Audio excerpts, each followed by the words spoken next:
It's cool to get overwhelmed by the world and because you see too much of it. That God is like so unworried and so self-satisfied and so in control. That is something that like stabilizes me in a very profound way. And it also tells me that I'm not made wrong, to kind of think that like I'm just a shadow of what he is. You know, I'm an image bearer, but I'm not a perfect picture. It's good to be back recording again. Yeah.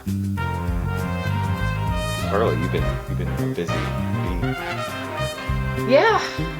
I mean, not on the internet. I haven't, but that's okay. Just been building out some resources and our fire hazards evaluation. It's a very thorough um, inventory of all of an individual or a family's life circumstances. So it could be anything from their sensory environment at home, the way they're eating, the way they're sleeping, the buffers that they have in their schedule, emotional stressors, relational stressors, um, and just getting all those cards on the table gives a picture. You know, we tend to think it's like one thing that's bothering us, but it's hard to zoom out and see it all at the same time. It's like a helpful perspective to start with. Could be used as a tool to be more self-guided or to engage more with what I do as a functional coach. So it's been very rewarding. I've been enjoying it. I really like this work. And the feedback we've been getting on the podcast has been great. People just really enjoying the nuggets. Like, people tend to listen to this podcast kind of slowly because we do kind of info dump quite a lot pretty fast. So It's a habit. yeah, so I think as we're kind of sliding into a once every other week rhythm, which I think is going to work good for us Yeah, and for our audience. absolutely. So yeah, yes, it's been great to hear that you guys are sharing the things that you're learning with your friends, with people that you come across, that it's kind of shining light on things that you've experienced in a new way. It's kind of relieving pressure from the background of, your self expectations or just long-standing voices in your head, and that's what it's all about. It's been nice. Turning down that fire, just enjoying more of who you are, and then asking God to help you work with that instead of what you think you should be. Sure. Yeah. What I've been recognizing though is that there can be a feeling of isolation or feeling misunderstood that I keep hearing coming up, like that there's like a lack of community that really resonates fully with a person. There's something about like being very passionate about very specific things and thinking in a very specific way that it makes it hard when there's not someone out there that's like similar enough to you to like resonate back to you what it is that makes you feel awesome. So I'm thinking a lot about ways in the community that we can start to nurture what they call like a lifestyle group. You know, like people who are autistic, who are Christians, people who are autistic, who are very high level intelligence that want to have very high level intelligent conversations. Like, yeah, it's just, even with one of our children, it's kind of come like we need to find children that resonate with her her challenges and her type of socialization so that she can have a lower pressure environment to socialize in and to enjoy. Yeah, the barrier isn't so high. You don't have to Yeah. That's been interesting to kind of wrestle with because we don't want to be siloed. We want to be able to interact with whoever, but I think it just goes back to just our need to want to be understood, and that's what like Christ does for us so well. Is like when nobody else understands us, we don't have a great high priest who's unable to sympathize with us. Jesus obviously carried a very all-knowing, interesting burden. That nobody could really feel what he felt. He felt human emotions, but he probably had like an isolated experience in a way, which is why he had to withdraw so much to plug back into, to his father who knew him truly and deeply. Mhm. So it always draws us back to Christ. But Yeah. yeah. And I think that like highlights a kind of interesting um, rhythm that I find that's kind of universal Hmm. in that there's always a need to withdraw to move on, especially doing like big, heavy, burdensome things. I think what happens in my ADHD brain, which definitely bit me in the butt yesterday, was that I was so excited by the challenge in front of me Hmm. that I didn't anticipate the sudden burnout at the finish line. And I think that's what like I had such a difficult time like with that for myself. I Yeah, like it's I frustrating. let myself down, in a way. And then I was mad because then I recognized that, so it was a little spirally at that point. Right, But but at what point did you let yourself down though? Like, and not to say like, oh, oh, you let yourself down, but oh, like, at oh, what I point see, could I you? see, I see, I see, I At see. what point would Okay, you, now all knowing what right, you know about your day yesterday, yeah, at what yeah. point would you have changed your outlook, like Uh, something to I would contribute to your I outcome? would have listened to you when you said to stop That doing wasn't the what I was dishes. looking for. No, but that's the answer. That's the answer. That's the honest answer, and I'm here to be honest. Um, uh, yeah, yeah, that was it. I think when you saw me start to dip before you left, uh, I was trying to like man through it, I guess, in Mhm. order to get a little bit of dopamine, but it just never happened, and I tired myself out. Yeah, some of those early symptoms of fatigue, that like irritability, even like rushing is a sign of dysregulation. Mm, That's what yeah. I've been trying to catch myself when I start to rush, because you don't really do things that much faster when you rush. Hmm.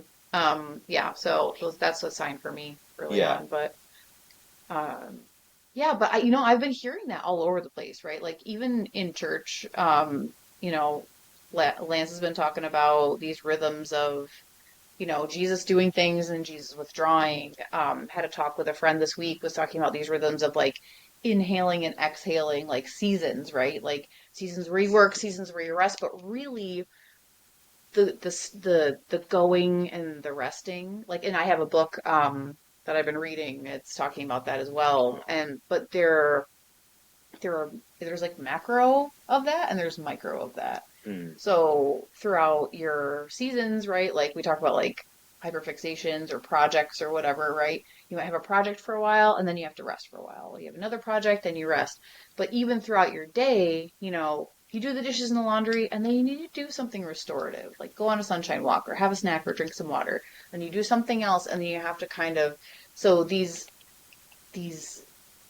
the emptying and filling is a constant thing that's like really challenging. Hmm. Yeah. And I think one of the key ingredients is to figure out what fills you, Hmm. because I really thought that nap that I took yesterday was really gonna help me. But for me, when I take a nap, that's a sign of serious malady. When it's like time to stop. Yeah. I don't like nap and then Keep going. ready to go. I Yeah. nap and I'm like, oh, okay, I think I need to watch Yeah. You're TV like for a another in while. another Yeah, dimension. yeah, Yeah. yeah, Yeah. yeah. So just a little self revelation and Tuning in. yeah, a little Hmm. tune in, a little tune in to tune up sort of situation. Yeah. Yeah. Well, yeah. We're gonna be moving on to sort of the meat and potatoes of the day. Hmm. What are we talking about today? I saw somebody post on a neurodivergent group the question, um, is neurodivergence a result of the fall?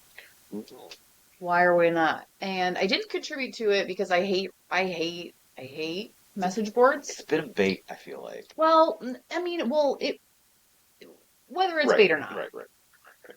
I have a hard time with message boards because I find myself so neurotic about my word choices and like how it could be interpreted and whatever, and especially with like yeah, I don't know. I don't like posting. I don't like commenting. Is it that fear of being misunderstood? Well, yeah, but it's like the inevitability that I'm going to be misunderstood, and if I don't care about the topic enough to like field responsibly whatever comes after that, then I'm just not going to do it.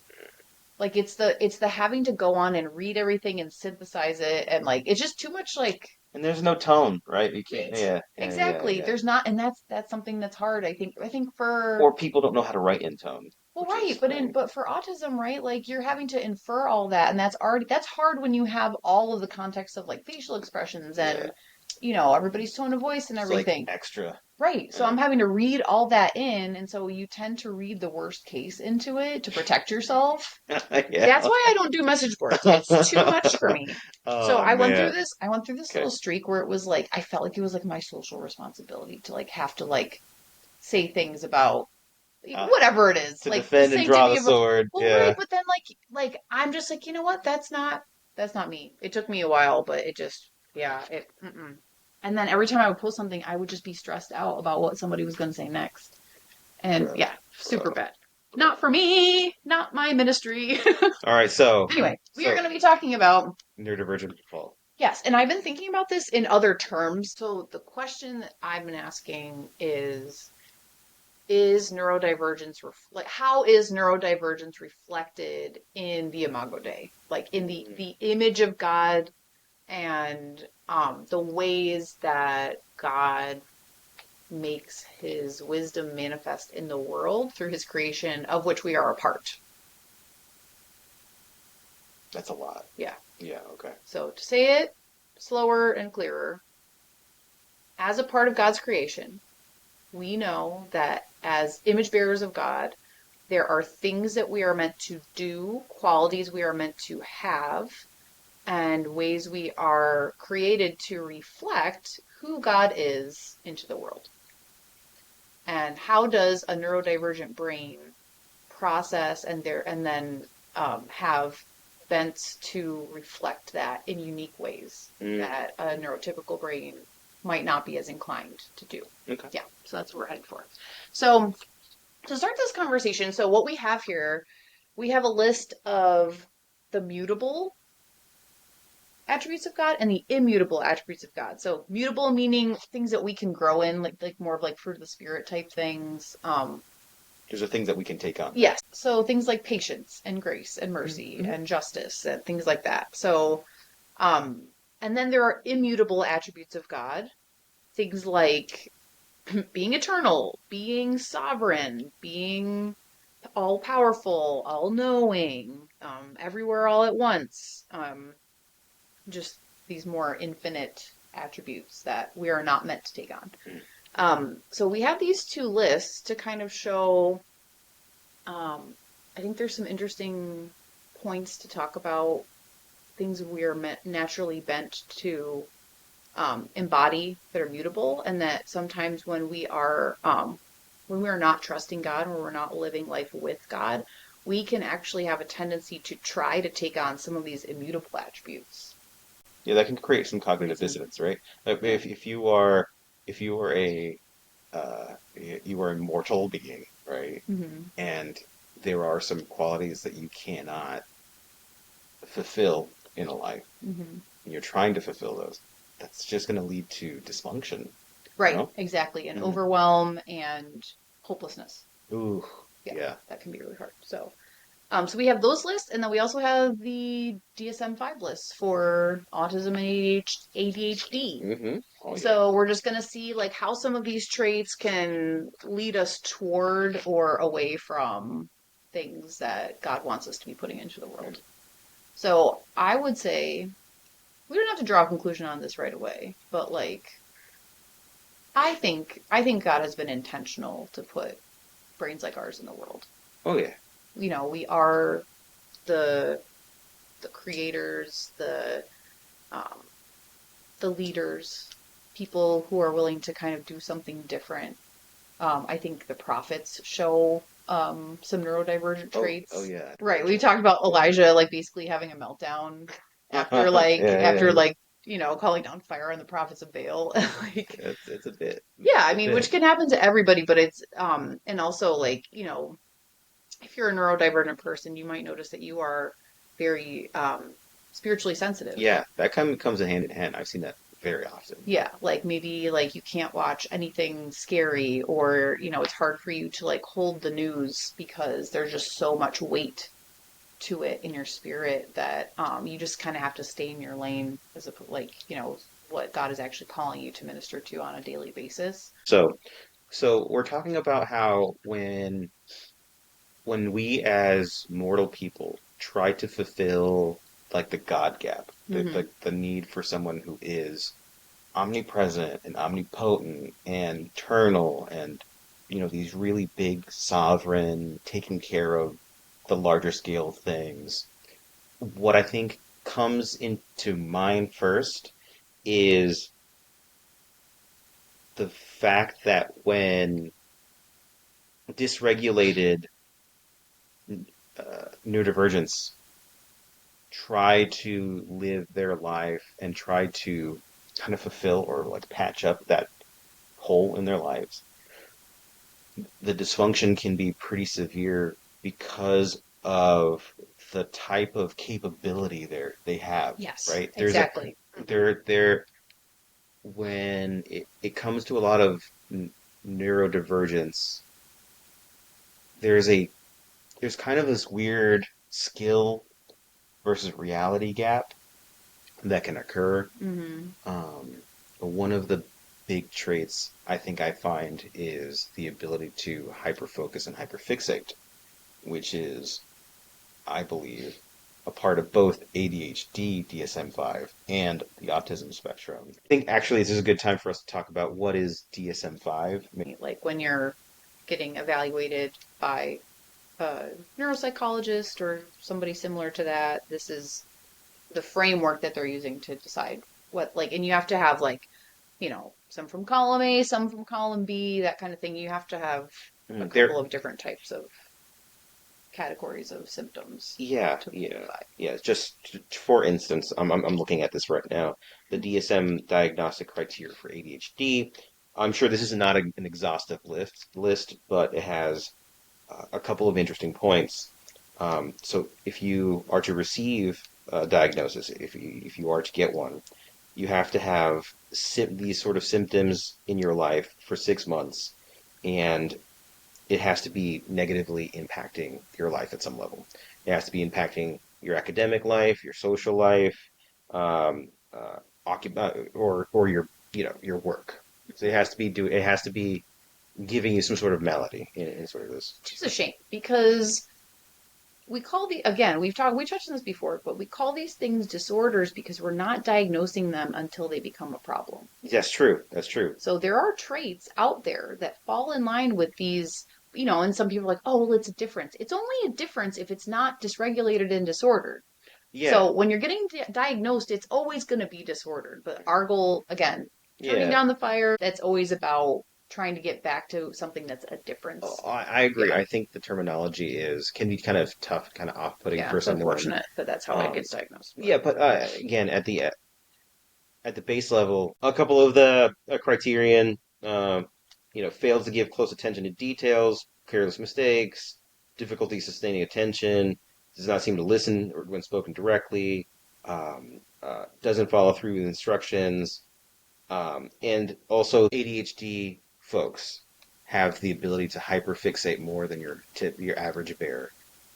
There is just a lot more that can get done in a short amount of time. Oh, yeah. And it can feel like you can have control over a great deal of things for a very short amount of time. It's like that part when the genie is like, incredible cosmic powers. Itty bitty living space. It's like you only have a little itty bitty bit of time when you can do that because it tires you out. Mhm. But it does kind of feel like you'll have like those beautiful mind moments where you're just like, I see everything so clearly, and it's you see the path forward, and then you also hear of like, people getting in the middle of a big project and then the dopamine wears off, and it's just like everything's a mess because they got halfway through this brilliant plan that they didn't have the bandwidth to execute all the way, which is a bummer. Right. But in dysfunction, someone with ADHD who is trying to fulfill Hmm. this sort of God gap situation will find themselves at the edge of feeling like they got it, Right. only to have it completely swept away Yep. in their dysfunction and meltdowns and blow ups, and it can feel.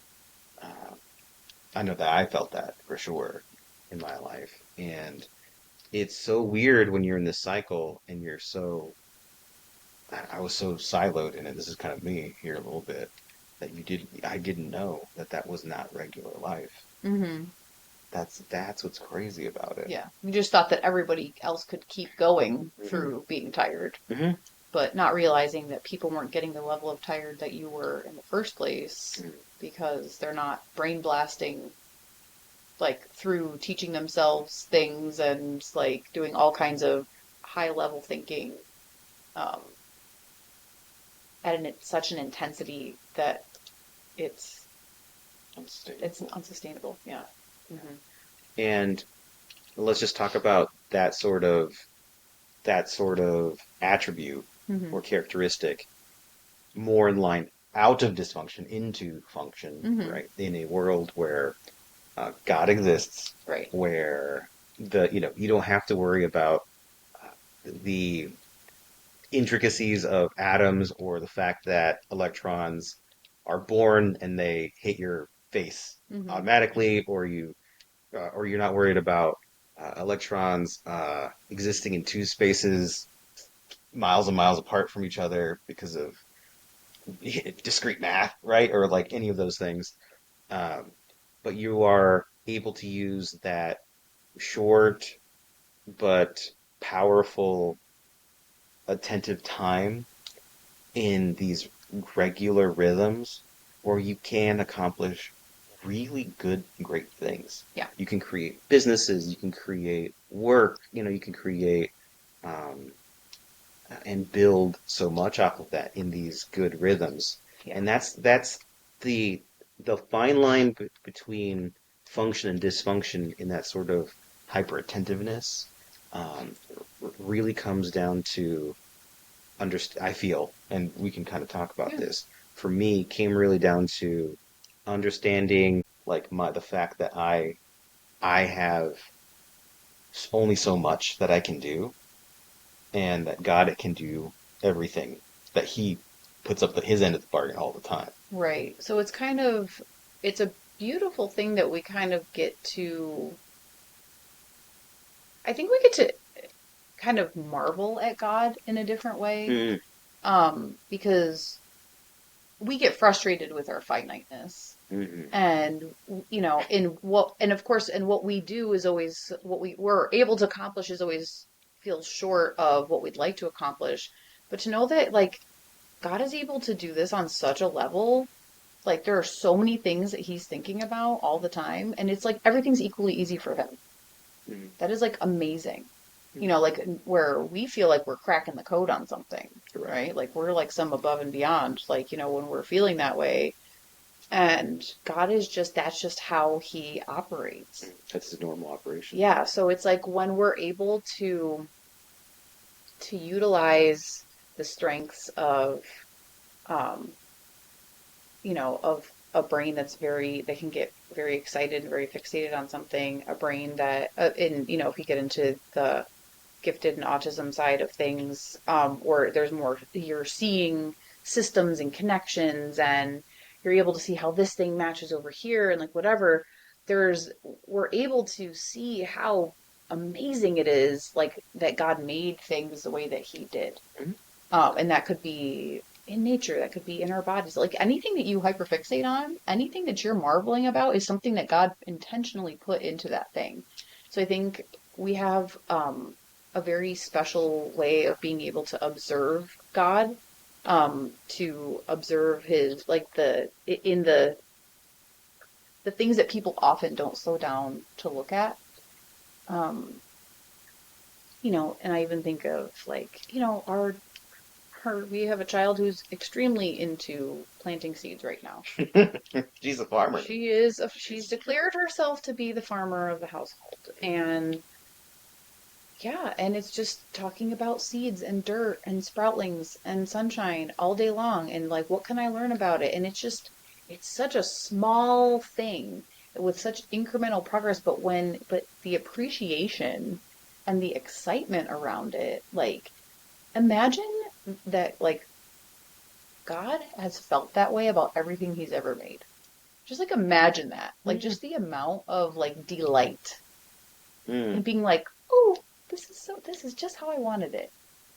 Like, I don't know. I just think there's something really special about that. So when we're keeping God in view as we're enjoying things, as we're pursuing things, Or even um, struggling with things, honestly. Yeah. right, because then we can be like, wow, like I can't, but like God is so capable, Yeah. you know. Mm. So it's when we get away from honoring our limits that God gave us, right? So again, if we keep God in view, then we're also seeing how God has designed us and how that's very intentional. Um, as long as we're doing that, we will not have that that struggle where we're all of a sudden we're trying, we want to know everything, we want to do everything, and if we don't, we failed, and then we're carrying these like deep burdens of like guilt and shame because we didn't do it. There can be a conflation, there can be a mismatch of thinking that because you see the way it could be done, that you should be the one to do it. I feel that I hear and feel that a lot from um, people who are neurodivergent or have that like neurocomplex, gifted kind of brain. Um, it's like you feel this moral responsibility because you understand something. And there's a reason why people get paid to consult and then other people get paid to implement. So finding ways to stay in your lane and to like not take on that God complex of like it has to be me. You know, there can be that can be really bad. Yeah. Yeah, it can That's lead you to very. some very toxic habits and um yeah, just not being in your lane. Like finding your lane and staying in it is like a huge challenge. Mm. It's a huge challenge. Mm. Hmm. And here, one fun thing here. I've heard there's a book out there, and it talks about how the explorers were probably all neurodivergent to some degree. Hmm. So there was a writer who argued that ADHD or ADD, as it I think was known at the time, Hmm. really should be called the explorer's gene. I kind of love that. Yeah. So there's also like a physiological, like a biological good reason to have a little bit of ADD because If people you're with trying to cultivate and take care of the whole earth, yeah, you're gonna need people who want to push the boundaries a little bit. absolutely. Yeah. So think about this. So you live in a village, Hmm. and the village is safe. Harvests are great. Hmm. Life is great. Like how else will the world be populated? How will there be a new town? Who starts those towns? People who are dissatisfied with the status quo. Hmm. Who are those people in general? Neurodivergence. Because they look at this what is it? This quaint what does Bell say? What's the song? This type of life, the in Semi-charmed kind of life. no Belle in Beauty and the Oh, this Beast. provincial life. Yeah, yeah, you're living this provincial life, Yeah, and you know what?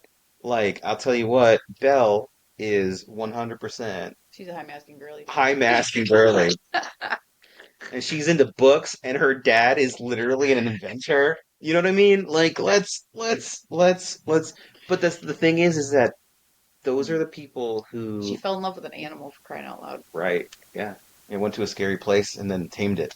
Yeah. That's Wow. the story, Wow. and I think that's the story that this author, and I wish I had the name of this. I'm gonna look this up later. I might put this in the show notes maybe. Um, this author said that it is healthy. It was healthy for the human race to have people who are ADHD who are dissatisfied with what they have in front of them and yearn for something new. And that literally created all of our society. Yeah. We wouldn't have any Western society in North America if it wasn't for people who were completely dissatisfied by the way, the most wealthiest, most stable uh, country of the time, which was England. Wow. And also important to know that dissatisfied doesn't mean ungrateful.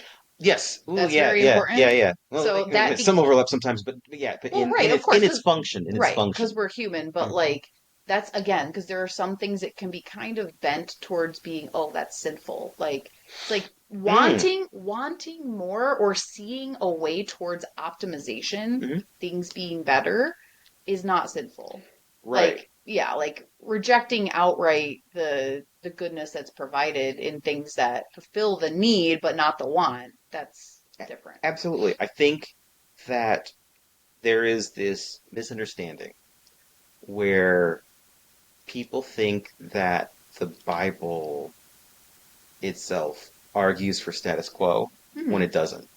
Oh no, I don't think No, I so. think if we are to take the words of Jesus literally, and we are supposed to listen to him say you shouldn't do these things, Hmm. and we listen to that, those are some pretty extraordinary things that are atypical in society. So in that regard, I think the more I kind of chew on and develop this idea of neurodivergence and the fall, I I'm beginning to think that it is I think it was purposeful for the society that God had designed. Well, and also like I think I would like to submit that for especially for uh people who have been maybe earlier in life gifted but then later have found Mm-hmm. high masking autistic traits to be kind of rearing their head, um that there can be a disillusionment that happens because of systems thinking where you basically break down everything that people chase in this world. Which, the Bible tells us, right? Like, we should store up our treasure in heaven, of course. Like, we know that, right, on paper. But I feel like a lot of high maskers feel that on such an existential level that it interferes with their drive to, like, live and do. Hmm. Um, and there is a disenchantment about the world, with the exception of the supernatural. Ah, yeah, yeah, yeah, yeah, yeah. So I've talked to you about this, but I've also had this discussion with a couple of others. And just like there's nothing but hopelessness if we're not looking ahead to the end goal. If we're not saying we're not satisfied with this, like, because really Jesus is the ultimate answer to ADHD. I am not satisfied with this. Well, Jesus says I can do it exceedingly abundantly more. I am doing a new thing. I am coming back soon. I will restore all things. I will wipe away every tear. You know what I mean? So it's like, as we're constantly breaking down and trying to restructure things in the world to make it more like heaven, um, which is what we should be doing, right? Yeah. Not more like whatever the world says. Yeah. Um, but like as we're seeking to do that to make it more like heaven, we are honoring the idea that eternal life begins when we commit ourselves to Jesus. Our eternal life starts now, and that we are we are like interdimensional beings. We are in the physical and in the spiritual at the same time, and that as we do co-work with God, we are actually pulling things out of heaven, like into like our physical space.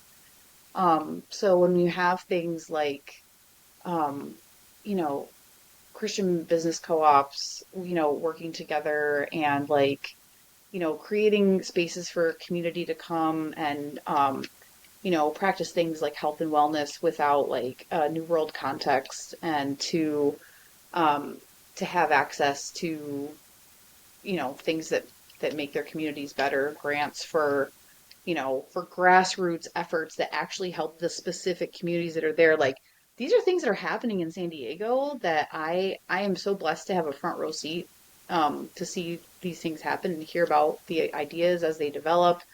Um, but that's what we're working towards is like we are a kingdom people. We are God's people in God's place doing God's work. Yeah. And yeah, so like how can we ADHD our way into showing people what Jesus really looks like? You know, like with God in mind, the creativity and the ingenuity of entrepreneurs and creatives, I believe, is where the church is headed. Yeah, I think it's a natural home. Yeah, like, well, Yeah. institutional church is just like collapsing on itself in the West. And where are we going to meet people? You know, it's going to have to be everywhere else because there's plenty of places to seek that are not a church, you know, Yeah, yeah. unless you've been in that context before and you're kind of revisiting it. Um, but yeah, so just finding ways to give people um, space to acclimate to the kingdom of God. And Oh, even if they okay. don't know Yeah. what it is that they like Yeah. about the Yeah, yeah, place, yeah. Let's yeah, see. yeah. So that's something that I just think that's why I care so much about working with these demographics is because like I really think this is where what the kingdom where it's headed. I think that's what God is doing. There's a lot of restoration and rejuvenation of um, the message of what God brings that can be shown through thriving businesses and loving communities and just new things, you know, unexpected things. Jesus was very unexpected in his day, and it's time for us to think about how to bring those vibes. Yeah, and for sure. I think when you when you it's interesting that you picked up on this, like we take things that are in heaven and we bring them down to earth. But I also think that there's a kind of an interesting, I think there's an interesting exchange. Let's just Hmm. call it exchange. Yeah. Because I don't think, obviously, we would bring much of anything to the table when it Right. comes to God, God is right? doing it. We are asking God to do it, and we are being faithful to walk it out so that He can do that with Right. us. But Yeah. I think, and I come to this a lot, and I think you've heard me talk about this, Carla, that it's interesting if you take the narrative of the Bible, and it starts in a garden and it ends um, in a city. It ends in a garden city, but it doesn't end in a garden.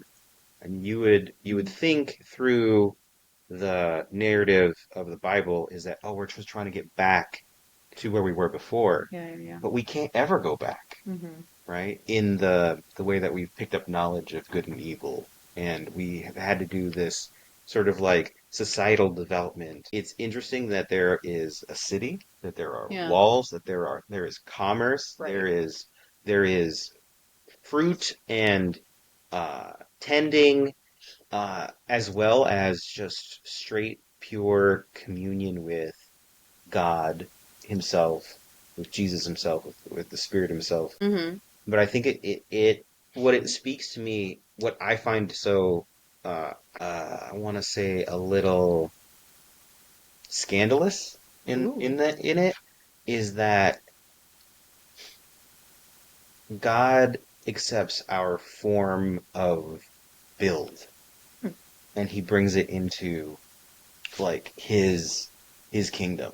Yeah. So like God doesn't need a hewn building. And in fact, He rejects the hewn stone over and over again. But at the end of it, He accepts what His people do on His behalf when they're working for Him. Right. It's like in Ecclesiastes where it says, what you do has already been approved. Hmm. It's like God has put it in you in advance. Those Hmm. are good works that He's prepared for you in advance to do, which is in the New Testament. But Hmm. like, yeah, but Yeah, like bringing those things forth in the name of the Lord is enough. yeah, Yeah. and I think it's sort of like in its way, it's kind of like Babylon in reverse, right? So Babylon builds this tower of hewn stone, right, Yeah. of bricks up to God, Hewn meaning like cut. cut, Yeah. yeah, like Okay. worked It's just a stone, weird word so yeah, much. Yeah. hewn. I like Hewn. my words, you know that, Mm. right? Hmm. Um, but um, but at the end of it, one's this great narrative of like being a people who is lost, uh, finding and chasing after God, and God coming to rescue his people, and finally God placing his people where they belong, which is with him. Mm-hmm. Um, it takes that sort of Babylonian story where they're trying to go up to heaven to find a way to heaven in their own way Right. and say, "Here's the joke. I've always wanted you guys to do something, Right. but instead of this way, it's this way. Yeah. It's from heaven down, Mm-hmm. right?" And I think absolutely, I think that ties into that the whole building things and bringing things to from heaven down to earth and Mm-hmm. seeing it take shape and change. Yeah. I think that's a big part of what God's story for God's people is, Mm-hmm. and who are the people that are going to be leading that change? It's people who see a better land, right? Who Yeah. see a better land and a better way, and seek after it with all their heart, Yeah. all their strength, all their mind. And I think in that scope, if we take We're gonna have to talk about the context of that though.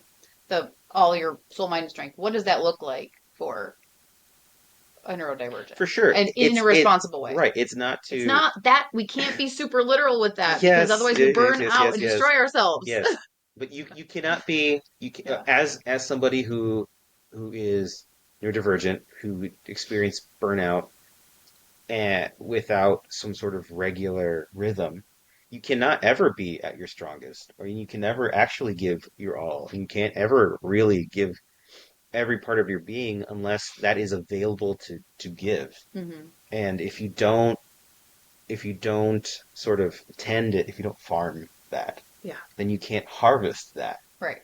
We Um, need to show up, and so let's get a little practical with it. So I like that. let's I say like that. like you're a visionary, you're creative, you have all these ideas, and it's like, but you keep hitting these walls of Mm, where you're like, I have to do it. Like, like there's this like this heavy drive. responsibility, right? There's this like you have to be sovereign over the way your plans turn out, right? Like, so you're trying to imbue a God attribute on you that is not meant to be part of you.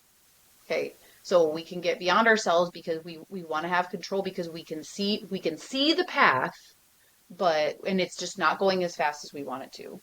So what I have found in building something that I want everybody to hear me so clearly, God knows you have ADHD. Let that sink in. God knows you need variety.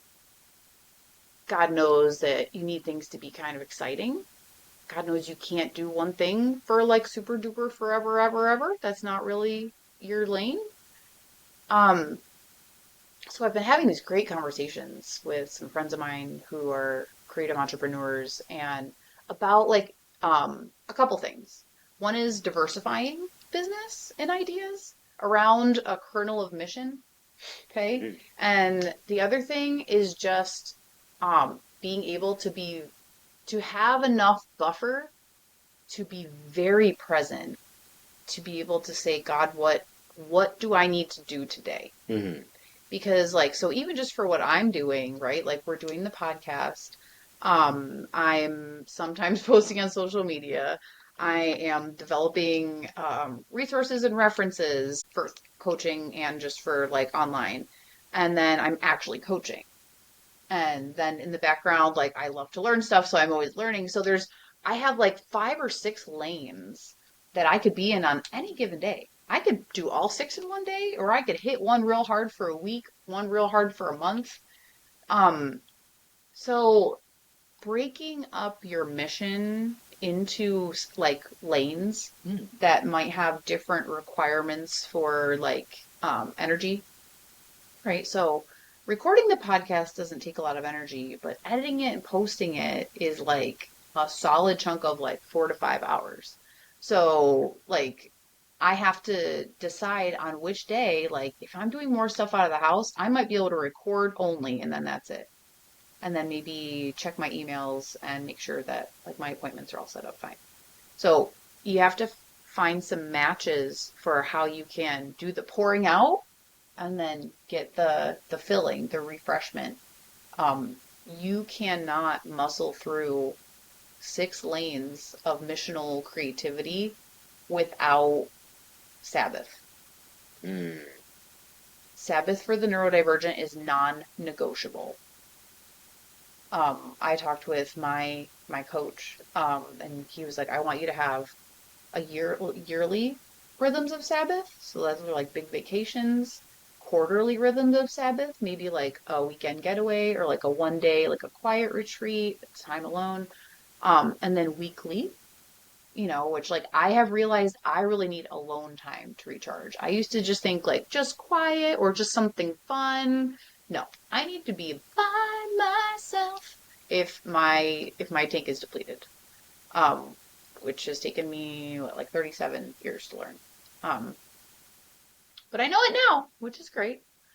Um, and then daily, right? You need places to pause. You need like time to be with God, to be quiet, to observe nature, to like do have some small joy that helps you refocus and helps replenish what you're doing to sustain you. Mm. There has to be a refilling to keep pouring out. It seems so simple, but it is profoundly important in the life of a neurodivergent. It's the same if you're parenting, right? Mm. You have to pour into yourself if you're going to have enough to pour out to your kids. If you are not regulated, you are not going to have a good time trying to regulate your kids. It'll be a bad time. Yeah, if you don't have a couple of good habits for like keeping your house clean, you're not going to have a lot of hope for helping your kids keep their room clean. So it's just like you can't, it's just like they say this about church leaders, you can't pour out what you don't have. So, like if a pastor walks through like a very deep, like season of something in particular, they're going to have a deep well of that when their congregation needs that same thing.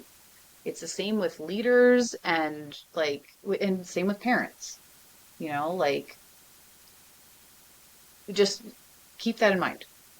Yeah, that's just important. We have to, if we don't have rest, we can't rest with others either. So I think the conversation around autism being part of the Mm. image of God, Okay. I think it's really beautiful actually. The way I thought about this is like um, special interests can continue for a long, long, long, long, long time. So if you only have ADHD, you're not going to be in one area for very long, mostly. Mm.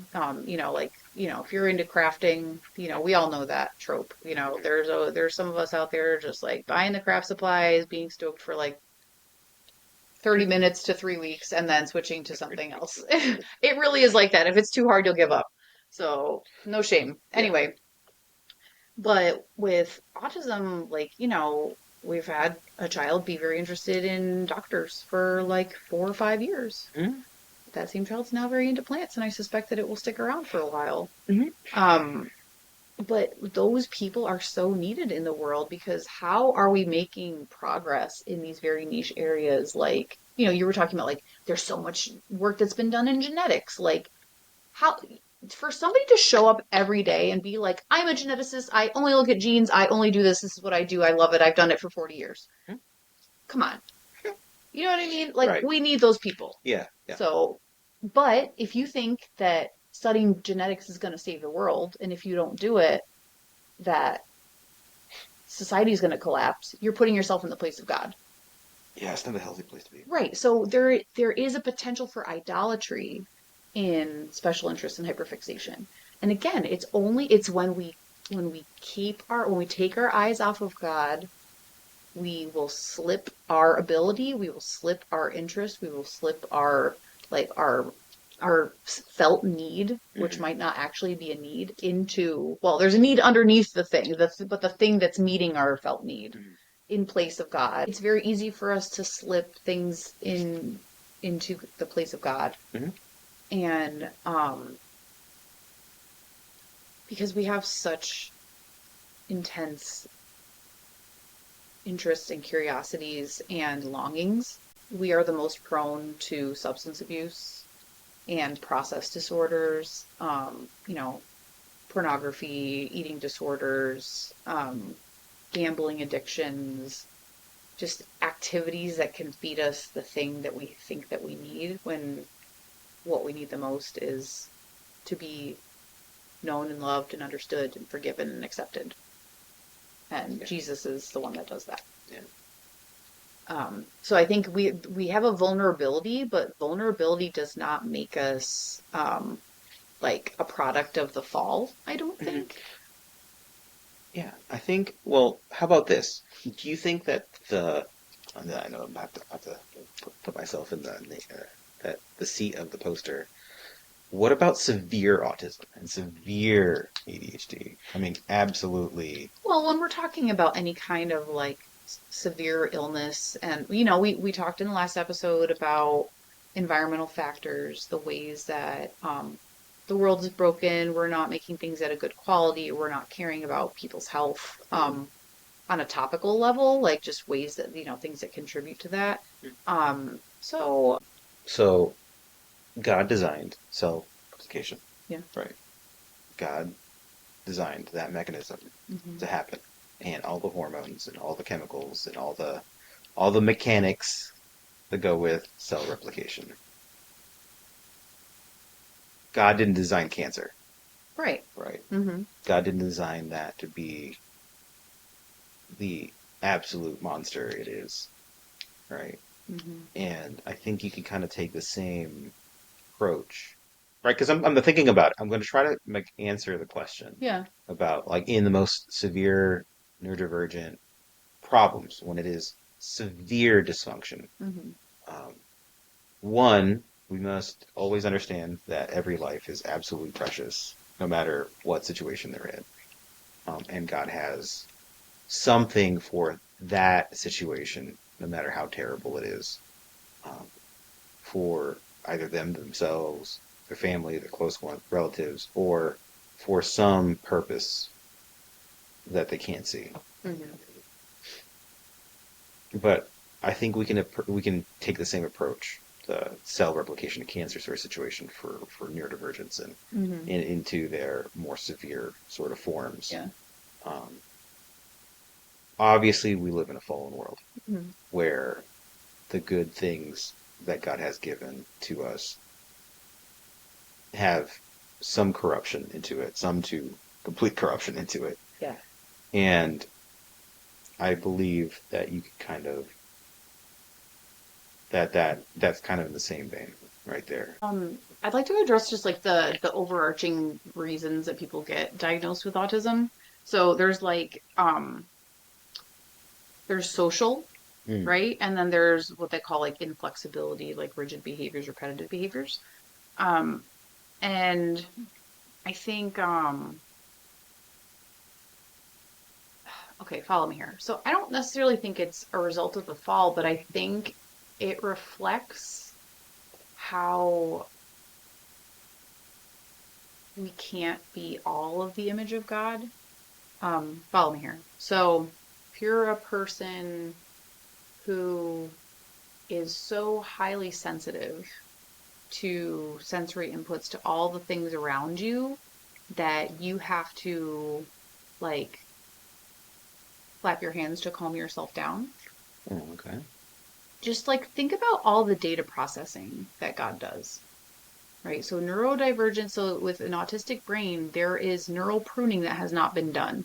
So your neural pathways spread out and light up way more of your brain than they do in a neurotypical brain. So things that are usually easy to process become a lot to process.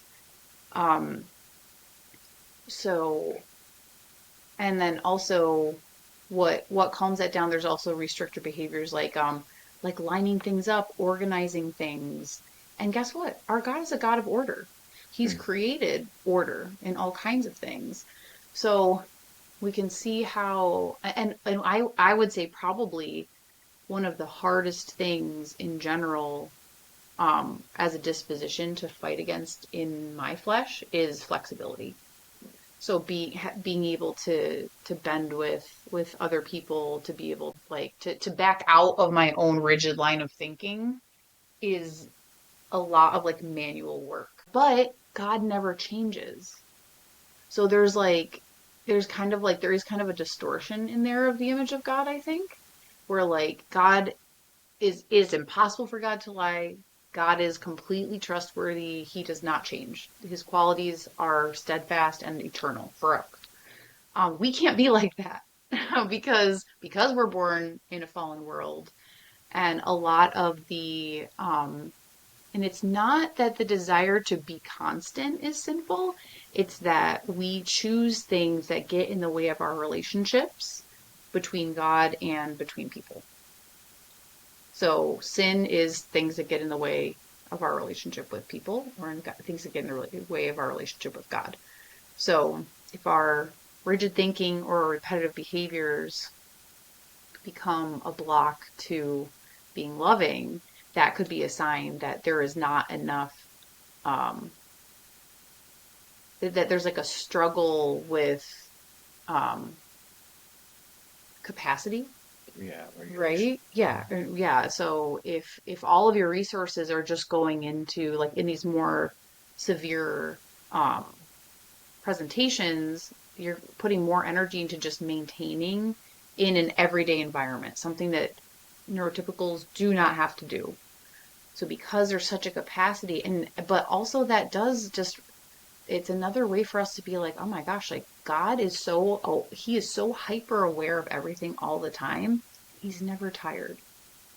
Like I do think there are ways for us to see God in these things, and to just be grateful that there's so much grace that we don't see.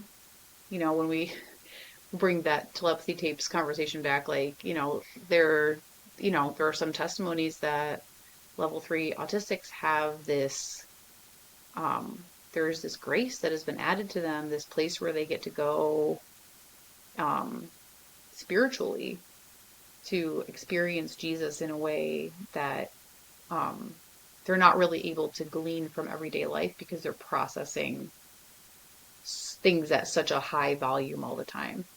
So there's mysterious, loving grace that is like tucked into the way that people are created, even when it doesn't look to us as though it is a desirable form of existence or a desirable level of, you know, brain function, whatever it is. Um, yeah, but I just think it's cool to get overwhelmed by the world, and because you see too much of it, and that's like a very isolating experience, but like that God is like so unworried and so self-satisfied and so in control that like that is something that like stabilizes me in like a very profound way. And it also tells me that I'm not made wrong, to kind of think that like I'm just a shadow of what he is. I'm an image bearer of what he is, but I'm not a perfect picture. So if you're out there feeling overwhelmed and shamed by the fact that you're just like spinning out all the time, just like think about who is above you and over you and loves you and made you. And when you can't, he always can. Mm. And that's just pretty dope.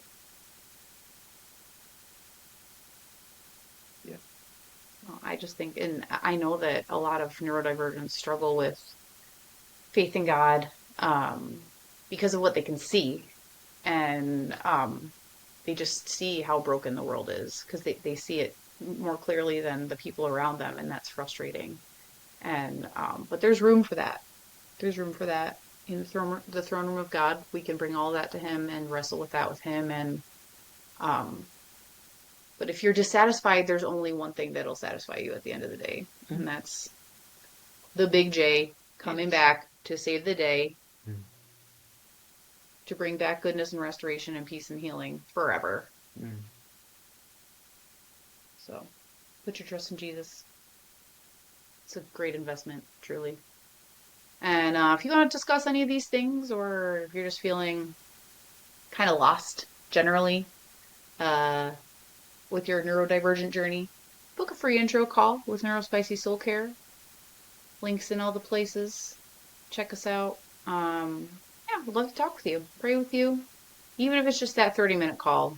That those touch points are really important to me, and just love to hear your story and how you're doing and where you're going, and uh, you know what you're thinking about God right now, and yeah, bring it to the table. Yeah. And if you are enjoying these podcasts, leave a review on whatever platform that you're listening to. It helps a ton. Not that we would know, because you guys aren't putting reviews up. Um, uh, Yeah. um, Yeah, no, these are here for to be resources for mhm, when people like find for themselves sure. like, with their feet to the fire, and Yeah. yeah. Well, and also, Yeah. the resource part is obviously important, but I think this can be a interesting way for fellowship in a way. Yeah, it's to start the conversations. Yeah. Yeah. So That's the you're here, important thing. you're here, and you hear us work out all the stuff in real time, Yeah, we're and surprised this is not highly prepared, just in case you're wondering. and we are happy to invite you into this space, and I am honored to know that people are listening and enjoying. Mm-hmm. Yeah. Yeah. So it would be great if you do like the podcast to leave a review. So, with all that, pod people, Hope it was encouraging, and that these thoughts are things you can share with, you know, family members of God, and that it would help you to turn down the fire and embrace the spice. for the glory of God. Peace be with Bye, you. pod people.